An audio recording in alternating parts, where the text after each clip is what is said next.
Tudo bom, pessoal? Espero que todos estejam bem. Vamos para mais um vídeo desse canal. A gente vai tentar cobrir aí o melhor do torneio de candidatos. Antes da gente analisar cada partida da rodada de hoje, vamos ver aí como ficou a classificação. Já vou falar que embolou todo mundo no meio de campo, galera. Depois de hoje, olha como é que ficou. Em primeiro lugar aí, vocês estão vendo o Nepo. O Nepo Miniati está isolado ali, em primeiro lugar com 5,5. Em segundo lugar, vem os três aí na cola. O Caruana, o Bachier e o Guiri, todos ali com 5 pontos, beleza? Então, emocionante essa reta final, vão ser 14 rodadas, né? Hoje se encerrou a 9ª, beleza? Mas vamos aí para o que interessa, vamos analisar aí as partidas. Vamos lá na primeira partida de hoje. É Alexeyenko de brancas e Caruana de pretas. Então Caruana, um dos favoritos aí, pega o Alexeyenko, teoricamente o jogador mais fraco do torneio. Então ele vai tentar jogar para ganhar de pretas. Vamos ver que abertura ele escolheu? Vamos lá? Alexeyenko então manda E4. E4. E o Caruana, ele joga com E5. Cavalo F3. E aqui o Caruana, seguramente o Alexeyenko ficou meio na dúvida se o Caruana ia mandar cavalo F6. Lembrando que o Caruana é hoje o maior jogador nessa variante, né? O melhor jogador do mundo nessa variante, a defesa russa. Mas o Caruana joga cavalo C6. Vai para clássica ali, né? A mais jogada, deixa aí aberto. Assim, a branca pode escolher jogar com a Ruy Lopes, aqui bispo B5, ou bispo C4, a italiana, né? Na verdade é Gioco Piano, a gente fala italiana para abreviar aí. Muito bem. E aqui o Caruana joga cavalo F6. Bom, aqui super comum, né? Nós estamos na Gioco Pianissima. Então aqui a mais pura italiana. Posição super conhecida. E nessa posição está jogando H3, super teórico. O Caruana joga bispo B6. Lembrando que bispo B6, A6, A5... são todos lances teóricos com a ideia do bispo voltar e não ter nenhum problema de levar um ataque de repente, um ataque repentino do D4, atacando o bispo diretamente. Então, nessa posição, a preta volta o bispo. Mas essas três jogadas são super comuns, tá bom? Beleza, o Alexeyenko então joga cavalo BD2, super teórica essa posição. O Caruana volta o cavalo para E7.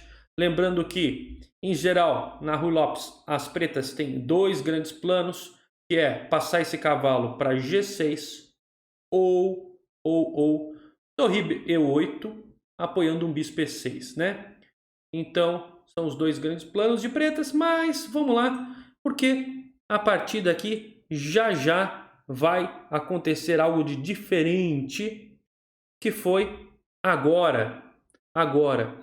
O nosso amigo, o Alexeyenko, joga D4. Esse lance nessa posição, ele não é muito utilizado aí na Elite, ele não tem uma boa reputação, certo? Então ele joga D4. E aqui o Caruana resolve voltar o cavalo, mantendo a tensão de peões, né? Um peão aí encarando o outro, né? Bom, A4 é o lance e Caruana A5. Nada desse bispo ficar fechadinho aqui, ter algumas ideias ali safadinhas com A5, né? Então ele já fixa o peão. E agora o nosso amigo Alexeyenko volta o bispo. Lógico, esse lance aí, ele está querendo deixar essa casinha para o cavalo vir aqui e continuar a pressão, certo? A principal característica da italiana são essas manobrinhas, né? Às vezes uma ordem de lance diferente, mas você ocupar umas casinhas sutis, né? Por isso que Gioco Piano, né? É o caminho suave ali, né? Então, a característica dessa abertura está nos detalhes, está nos pequenos detalhes. E então, ele volta ali para dar a casinha para o cavalo. Só que o Caruana aqui entra na linha crítica mesmo da variante, que é pegar aqui, dar uma capturada nesses peões. Entretanto, né, a estrutura do Caruana vai ficar aí mais banguela do que o nojento de antigamente, que é das antigas, lembra que tinha um cidadão chamado nojento, todo banguela. A estrutura do Caruana aí vai ficar toda banguela. E o Caruana aí faz um lance bem sofisticado, né? de quem entende muito xadrez, que é C2. Olha lá, a beleza do xadrez está nos detalhes, né? Olha a avaliação aí de posição do Caruana. O Caruana está fazendo isso por quê? Porque o Caruana, quando ele capturar esse cavalo, esses peões aqui ó, vão ficar podres, né? E ele não quer que o adversário tenha essa coluna aí na cara desse peão atrasado, certo? Então, por isso, o Caruana joga C2. Ah, Gabriel, mas se ele tomasse aqui, o peão ia ficar isolado e ia ficar com mais uma ilha de peão. Sim, sim, mas o xadrez em alto nível ninguém dá nada de graça, né? Tudo você tem que pagar um preço. Então você tem que medir qual vantagem é melhor que outra, né? E a ideia do C2 aqui do Caruana é que ele avaliou que mais uma ilha de peão seria a compensação pela coluna seria muito perigosa para ele. Então ele resolve jogar o C2 mesmo e aí tomar o cavalinho. Tranquilo até aqui? Vamos lá. Vamos seguir. Bispo D2 desenvolvendo. Bispo E6 vai tentar trocar essas peças. Aliás, esse bispo aqui estava um bicho papão, né? Estava muito forte. E aí toma, toma e dama B3. A posição da branca é super ativa, então ele tem compensação, apesar de estar com um peão a menos. E aí o Caruana joga dama E8, toma um peãozinho, né? E agora o Caruana joga cavalo D7 e E5. E5 é o lance do Caruana. E agora dama D3. Beleza, dama E6 defendendo. Na verdade o Caruana está fazendo lances para tentar diminuir a atividade da peça. Por mais que tenha enfraquecido a casa D5. Atividade de peças ali. Olha lá mais uma dica de como esses caras avaliam a posição. Eles botam a atividade de peça ó, lá em cima, lá em cima. Beleza? Na hierarquia aí dos conceitos estratégicos, das vantagens posicionais. Bom, mas aí cavalo H4, esse lance aí, o computador não gosta, né? Em geral, botar cavalo no canto, galera, você tem que ter muita certeza aí que o lance é bom. Tá? E o Caruana agora ativa as peças, né? A partir desse momento, o Caruana pega a iniciativa. Joga um lance super fino para vigiar G6. O branco poderia dar mais problemas aqui se tivesse o bispo branco, mas o Caruana percebeu que sem o bispo branco ele daria conta de vigiar. Por isso que ele jogou aquele E5, tá? Muito bem. Torre CD1, um lance que o computador considera duvidoso. E aí o Caruana faz um lance também de xadrez moderno, né? Esse tipo de lance aí que era difícil de ver antigamente, né? Olha lá, G5 arrebentando a boca do balão. O rei aqui fica mais exposto, mas lembrando que uma característica do xadrez moderno é essa, né? Debilidade só é debilidade de verdade se ela é explorável, né? Então o xadrez está nos detalhes. Olha lá, cavalo F3, ele volta para F3. Lembrando que cavalo F5, galera, seria uma jogada aqui arriscada por conta de cavalo toma E4. Você tira a base do peão e aí vamos supor que jogasse um cavalo toma H6, perde a dama, né? E se você toma o cavalo, perdeu um peãozinho, né? Então, tendo esse tema tático, o Aleksenko volta o cavalinho para F3. Beleza?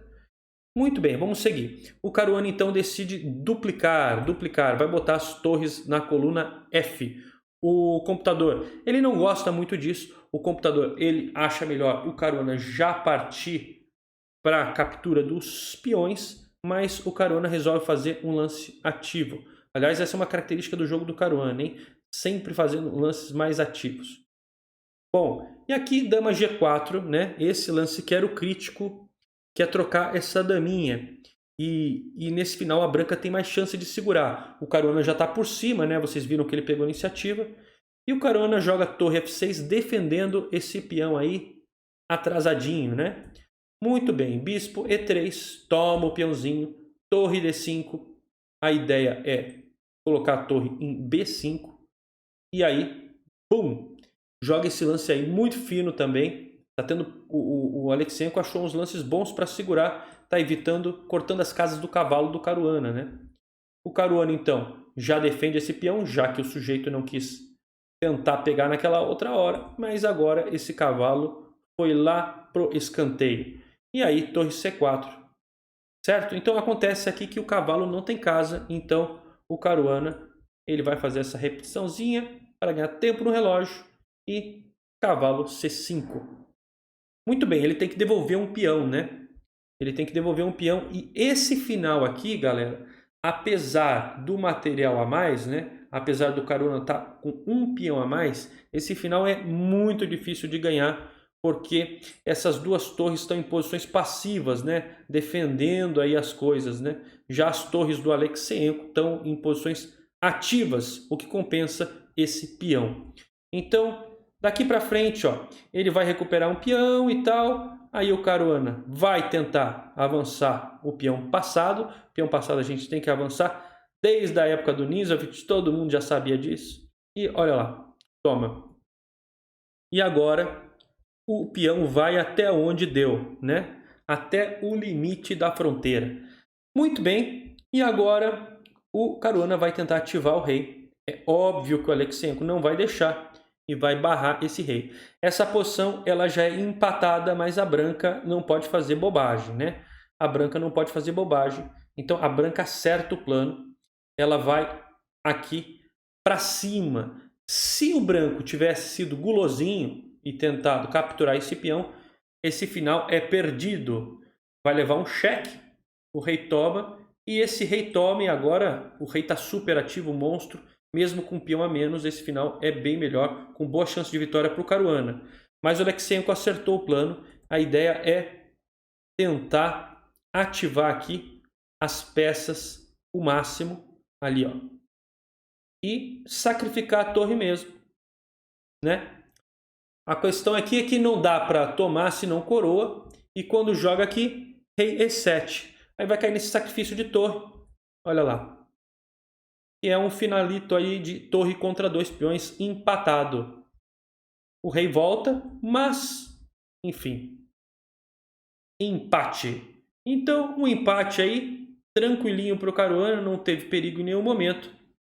Essa foi a partida número 1. Vamos para a partida aí emocionante da rodada, né? Grischuk de brancas contra o Nepo. Essa partida foi importantíssima porque o Nepo poderia disparar na liderança. Já vou mostrar como. Bom, o Grischuk joga D4. O Nepo vai então para uma das suas especialidades, a Grunfeld, né? E aí toma e eles jogam a Grunfeld aí na teoria purinha mesmo, né? A principal linha da Grunfeld até que chega esse momento. Galera, H3 não é muito jogado. Com certeza o Grischuk, quem viu a análise aí dos meus comentários da partida do Caruana contra o Vacher na rodada passada, vocês viram o que é preparação, né? Então é óbvio que o Grischuk ali ficou com medo de alguma preparação selvagem aí do Nepomniachtchi. Por quê? Esses caras de elite, eles têm as preparações ali e eles soltam no momento correto. Eles não vão ficar gastando preparação à toa, né? Então, o cara tem uma preparação ali que demorou, às vezes, meses para ele fazer. Então, agora, o Grischuk sabe que é o momento que o Nepomniachtchi quer disparar na liderança e soltar alguma prep, né? Alguma preparação. Então, ele joga H3, que com cerveja não estava nos planos do Nepomniachtchi, porque esse lance não é jogado por nenhum player aí da elite, tá? Bom, beleza. Então, agora, os caras estão teoricamente fora do book. O Nepomniachtchi, pelo menos, com certeza aqui está fora do book. Então, ele joga os lances naturais. E o Grischuk resolve sacrificar esse peão de C3. Que, aliás, tem muita compensação, como vocês vão ver aqui na partida. Porque agora ficou muito debilitado essas casinhas, né, do Nepomniachtchi. Muito bem. Cavalo D4. O Nepomniachtchi já resolve doar esse peão de volta, certo? Presente de grego. Tá que nem aquela brincadeira lá, batata quente, né? Pegou esse peão, não quer esse peão, toma de volta, né? Porque a compensação aqui é gigantesca, animalesca para o Grischuk. Porque se ele não devolvesse, né, o peão, esse cavalo ia ter que fugir para a Bósnia, né? Ele ia ter que ir lá para longe. Então jogou cavalo D4, cavalo toma e bum, bispo C4. Ok. Estamos aí nessa posiçãozinha. O Nepomniachtchi joga E5 para defender o peão. Por outro lado, o lance, ele deixa o Grichuk com um peão passado apoiado, né? Cada um está com o peão passado apoiado e a posição aqui, ela é bem interessante. O Nepomniachtchi, ele ainda não tem o desenvolvimento completo, né? Ele precisa ainda desenvolver o Papaléguas aqui. Então, joga dama D6, bloqueia e o Grichuk decide ir para cima. F4. Galera, o Grichuk, ele estava super bem no tempo e começou a pensar pra caramba nesse estágio da partida. Então vocês vão ver aí, o tempo do Grichuk vai descer e ele vai chegar numa posição super tensa. Bom, ele decide tomar, abrindo essa coluninha, né? Coluninha semi-aberta, saborosa aqui. E aí, dama F4. Apesar de trocar as damas, a posição continua sharp, muito agressiva. E o Nepomniachtchi joga essa torre aí também na coluna. Ele não vai querer ficar com essa torre passiva em F8, né? Se for para defender, ele vai tentar defender em E7, porque a torre mantém o olhar aqui nesse peãozinho. Muito bem, bispo B5, torre D8, torre F1 dobrou. E agora o Nepomniachtchi faz essa defesa indireta, né? Defesa indireta. Essa é chamada de defesa indireta. Defesa direta é torre F8. Aí, para quem estudou conceitos de defesa, tá lá uma nomenclatura para você memorizar. Defesa indireta. Normalmente é melhor você fazer uma defesa indireta do que uma defesa direta no xadrez. Mas bora lá. Aqui jogou bispo C4. O nosso amigo Nepo joga torre C8 atacando o bispo. Torre B3. Olha quanto tempo o Nepo demora para defender o peão, tá? Isso é característica de jogador forte. Os jogadores fortes dificilmente vão ficar naquelas posições de frango frito, tá? Eles vão tentar sempre buscar lances ativos. Joga bispo B5, de novo não defendendo o peão, né? Não defendendo o peão, fazendo ataque. Enquanto der, ele não faz defesa passiva. Bom, torre F2 e A5 novamente, galera. Novamente. A ideia aqui é a seguinte, né? Se o Grichuk tivesse tomado em F7, vai vir um A4 aqui, né? Vai vir um A4. E se o bispo vier aqui, tem uma cravadinha, né? E se o bispo jogar para cá, tem torre toma C2. Esse aqui é um verdadeiro presente de Natal, né? Porque agora cai a torre Juvenal. Certo? Vamos voltar para cá. Belezinha, mas é óbvio que um jogador do calibre desses caras que disputam candidatos não vão pendurar assim, tá? É bem raro. Então, o Grichuk resolve partir para complicações, galera. Joga esse D6. Pessoal, o Grichuk ficou quase com 3 minutos nesse momento no relógio. Niachi tinha, acho que tinha meia hora, por aí, meia hora, galera. Então o Grichuk, aliás, o Grichuk tem esse problema crônico. Ele, em todas as partidas, quase ele fica super apurado. Só que o danadinho, quando fica apurado, parece que a mão é mais esperta que a mente. Ele joga muito bem essas posições apuradas. Bom, ele joga esse D6. O Nepomniachtchi sabe disso, né? É compatriota dele, é russo, eles se conhecem bem. Então o Nepomniachtchi não vai subestimar. Ele vai jogar bispo C4, tentando evitar algumas complicações. E o Grichuk, mesmo com pouco tempo, vai entrar em linhas complexas. Joga torre F7. Esse foi o clímax da partida. Aí as emoções dos comentaristas partiram para esse game, né? Porque ficou bem interessante a posição. Um sacrifício de qualidade. O Nepo aqui tomou o bispo, mas se tivesse tomado em F7, a ideia do Grichuk é que ele iria tomar aqui e ficaria numa posição bem complexa. Ele está ameaçando sair aqui com descoberto. E se tira, bom, enfim, se tira o rei ou alguma coisa assim, a ideia é levantar o Guinho e Zezinho aqui e dar um medinho, né? Essa posição. Enfim, o Nepomniachtchi, olha lá, se ele subestimasse o Grichuk, provavelmente ele teria caído nessa posição, né?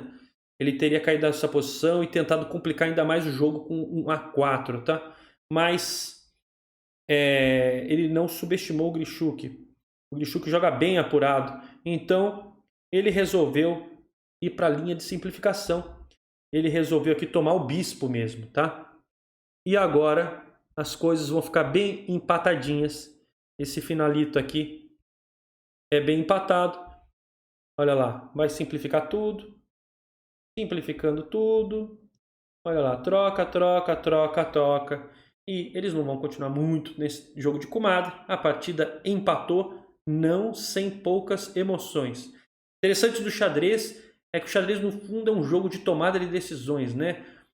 O Nepomniachtchi ali nesse momento decisivo do torneio poderia ter arriscado, mas ele resolve jogar de forma conservadora nesse momento. Então, ele está certo ou não? Só o tempo dirá, né? Só o tempo dirá. Talvez essa decisão possa ter custado o torneio para ele ou não. Bom, vamos então para a partida do Vachier, né? Ding Liren de brancas e Vachier de pretas. Então, essa partida foi muito interessante. O Ding Liren joga peão-dama, o Vachier cavalo F6. Bom, ele sempre joga essa linha aqui, né? A Grunfeld, né? A ideia dele é D5, né? Grande especialista na Grunfeld, provavelmente o maior especialista na Grunfeld da atualidade. E junto com Peter Sviller também, né? Bom, mas nessa posição o Ding Liren surpreende todo mundo, joga um lance daqueles de relâmpago na partida. O Ding Liren joga H4, galera. H4. Bom, depois do susto da preparação que o Caruana deu ontem, eu acho que geral no torneio ficou assustada com preparação. Vocês viram o Grichuk fugindo de preparação. E agora o Ding Liren fugindo da Grunfeld igual o diabo foge da cruz. Olha lá, H4, galera. E aqui o Caruana, ele jogou bispo de E7. O que acontece, né? Quando um jogador ele foge da teoria, o outro jogador ele tenta buscar alguma situação que aquele lance não cai bem. E o Vachier escolhe a Benoni, né? Porque na defesa Benoni, esse lance H4 é difícil de se ver e na Benoni, vou mostrar aqui o que aconteceu para vocês verem. A Benoni é essa estrutura aqui, ó. Você provoca o avanço desse peão e vai mandar depois um E6, olha lá. Então na Benoni, essa coluna ela abre, tá? Então provavelmente naquele momento, o Vachier pensou, putz, deixa eu escolher uma linha aqui que abre o centro. Já que agora, se ele rocar, o rei vai ficar numa situação ali não muito tranquila, já que está com o peão já em H4, né? Então foi uma decisão de muita lógica do Vachier. Escolheu entrar na Benoni. Uma Benoni bem diferentona aí. Bom, mas o Ding Liren joga bispo E2, mostrando que ele vai avançar esse peão. Toma, toma e cavalo BD7. O Ding Liren desenvolve a peça. Cavalo G4, o Vachier começa a ir para cima, né? Essa partida foi bem interessante. E aí ele avança o peãozinho, se livrando aí do peão H4 que estava ali estranho, tentando debilitar também. Vai ficar uma partida bem interessante, bem incomum aqui. Dama E7, bispo G5 provocando o Vachier e dando a chance do Vachier destruir um pouco a estrutura de peão. Foi o que o Vachier escolheu, apesar de ser bem perigoso, porque agora as casas pretas, né, não tem o seu guardião. Muito bem, ele joga F6 e o Ding Liren volta o bispo para onde tem que voltar. E G5, olha que posição estranha, né? Aqui vai ganhar aquele que tiver mais criatividade e antenado aí com atenção na sutileza da posição, porque é uma estrutura bem atípica, né? Muito bem, ele faz o roque pequeno e o Vachier situa o pangaré em E5. E agora vem esse momento aqui bonito da partida, uma das posições críticas. O Ding Liren, eu estava falando da criatividade, né? Ele é um jogador muito criativo, ele tem belas partidas e ele decide jogar o cavalinho nessa casa, né? E é muito inteligente, né? Porque o cavalo está ameaçando entrar na buraqueira aqui toda, então aceita o pangaré e aí ele toma. Bom, nesse momento, olha a questão das decisões, né? O Vachier teve que tomar uma decisão muito séria. Ele resolve ficar com a peça ou não? Porque agora ele fez roque, galera. Ele quis devolver a peça, jogou de forma conservadora. E cavalo F7 seria o lance para tentar manter a peça. O fato é que cavalo F7 era a escolha do computador, mas as posições ali, na conferência, o Vachier falou que deveria ter jogado cavalo F7 depois. mas na própria conferência, nas análises, ele levou ferro nas análises para o Ding, né? Então, ali de forma rápida, as variantes que eles estavam analisando, o Vacher não estava encontrando os lances.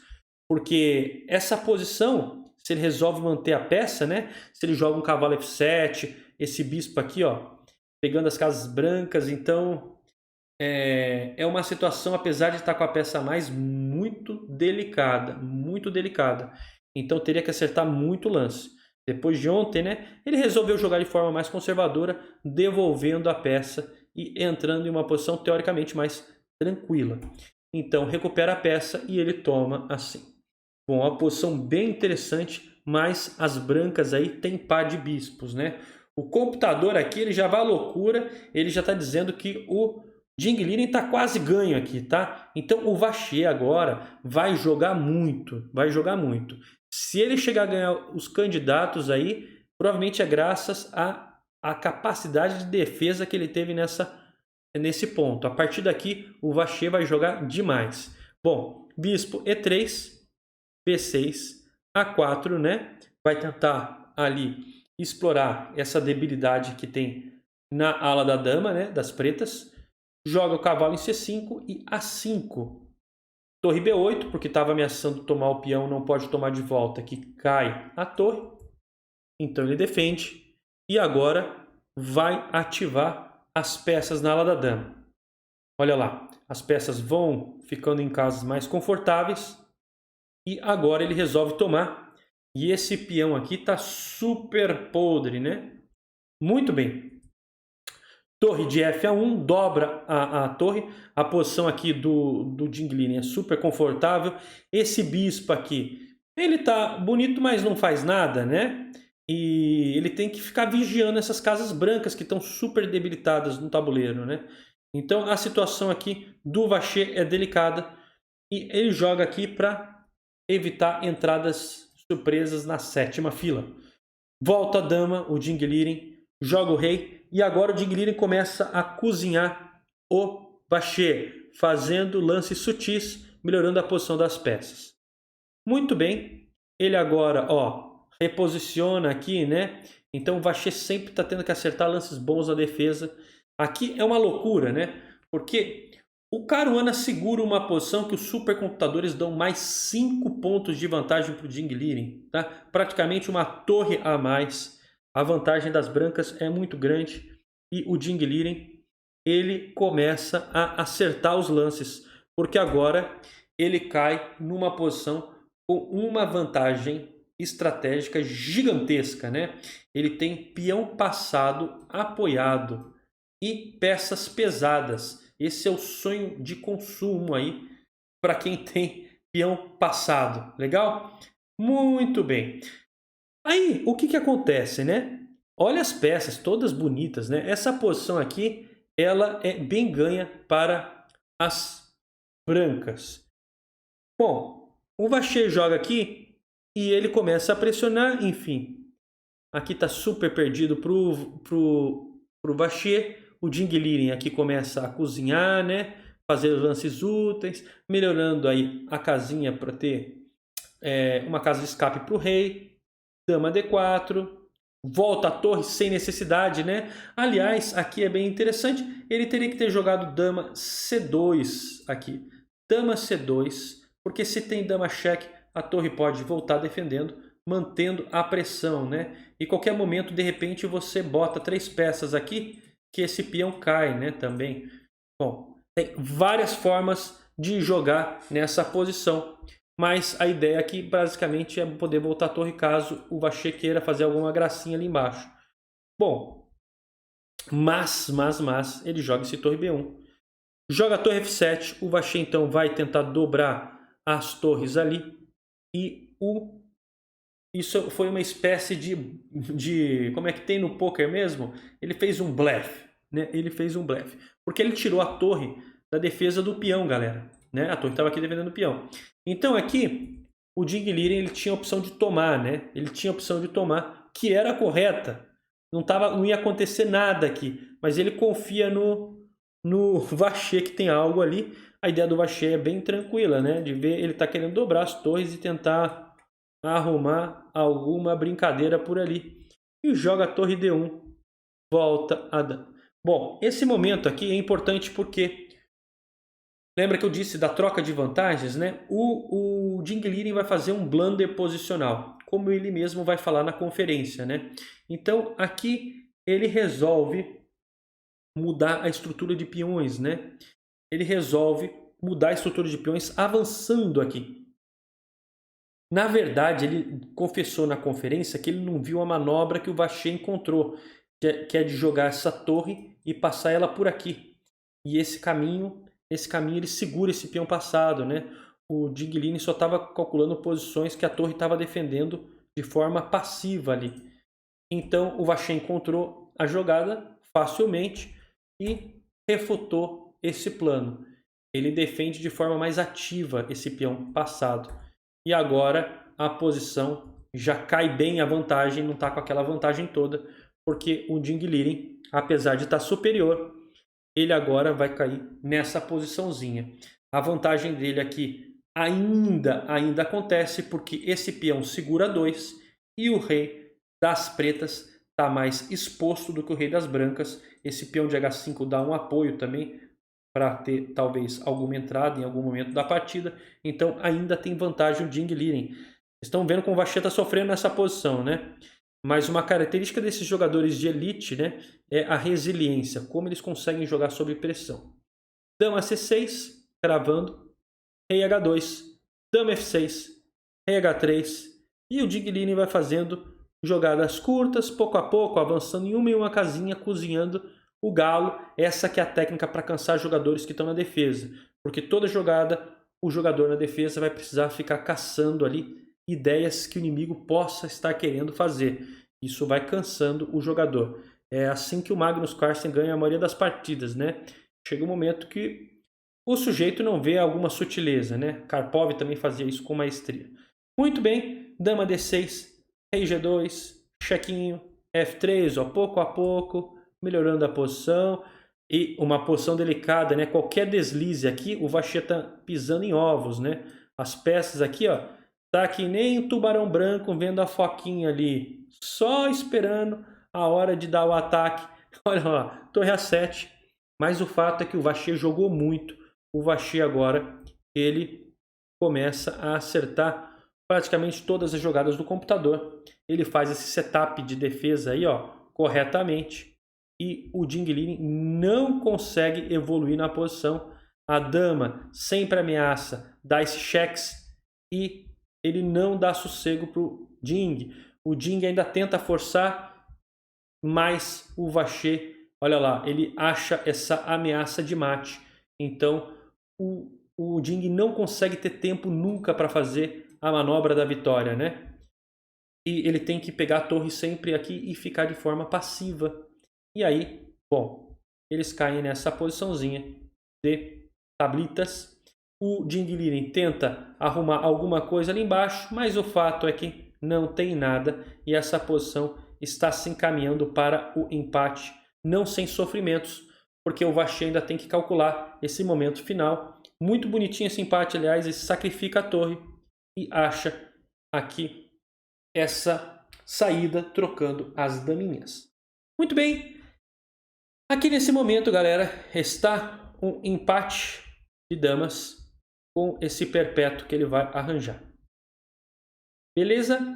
Muito bem, basicamente essa partida aí foi um empate sofrido. Se o Vacher conseguir vencer esse torneio de candidatos, essa partida aí que vai estar no quadro de honra, a força aí de vontade nessa defesa sofrida. Beleza? Bom, vamos para agora a única vitória do torneio, né?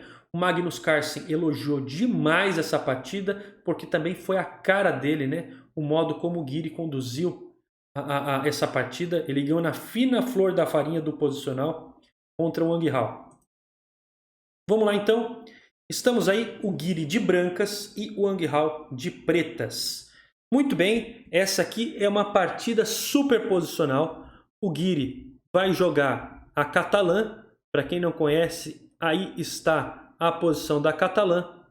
O jogador de pretas, aqui ele tem uma escolha, tomar ou não tomar esse peão. Se ele tomar, é uma catalã aberta. Se ele não tomar, uma catalãzinha fechada. E ele decide tomar. Muito bem, aqui a teoria é gigantesca, graças aos esforços do ex-campeão mundial Vladimir Kramnik, que começou a jogar ela na década passada com muito sucesso. E dama C2, ameaçando aí o peãozito. Essa aqui é a linha principal, a 6 também é a linha principal.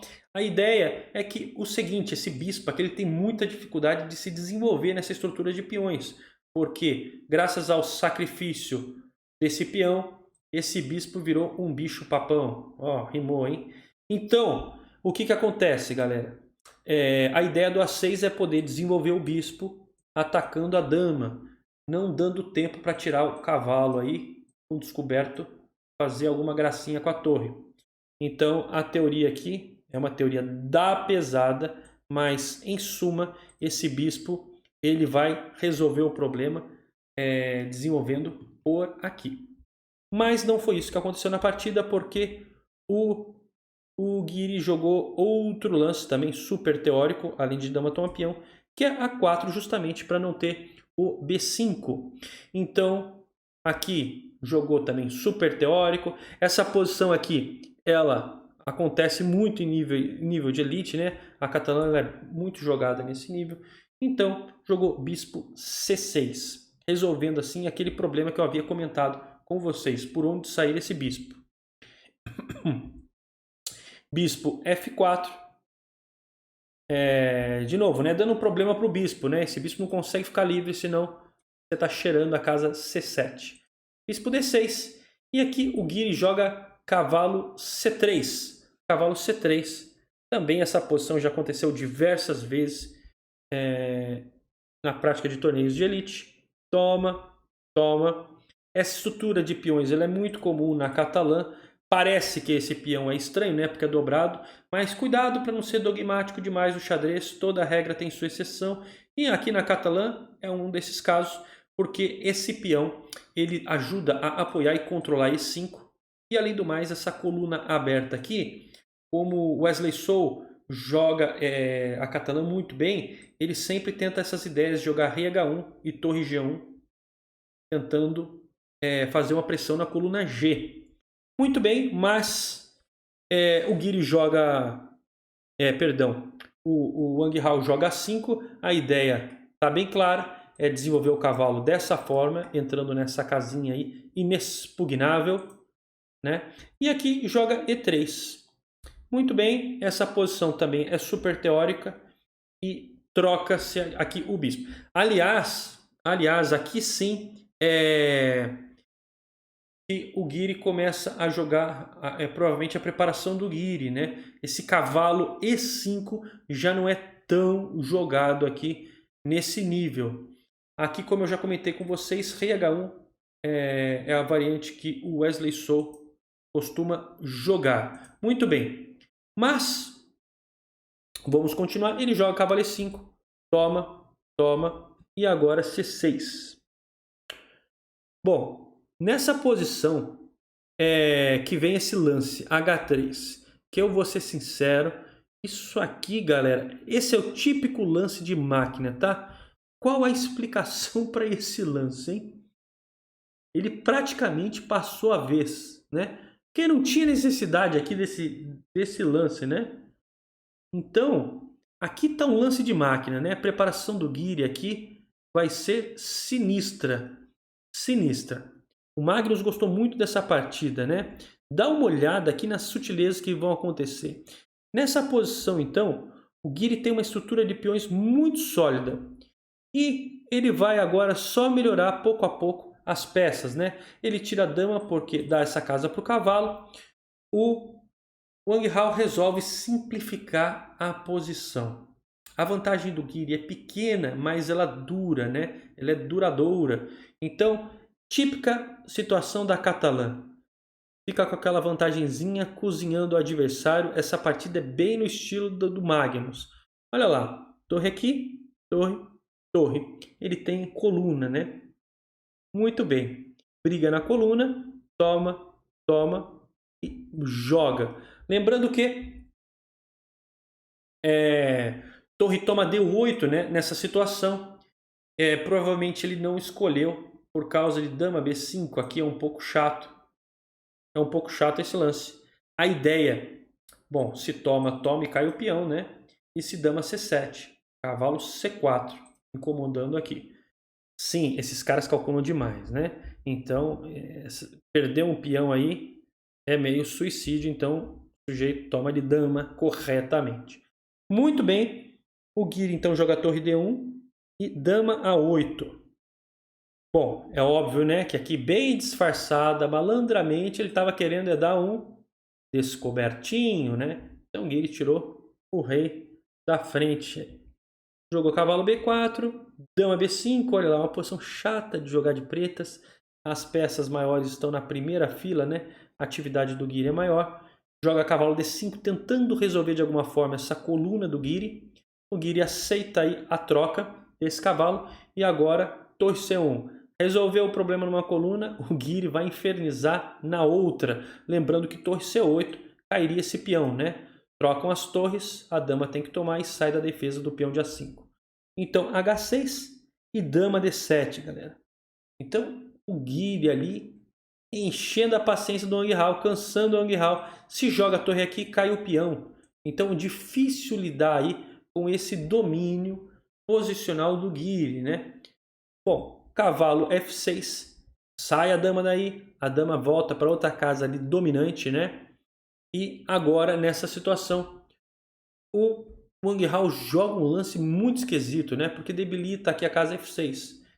Esse G6, ele é estranho também, porque agora, quando a torre sair, pode levar um dama E7, atacando simultaneamente o peão e o cavalo.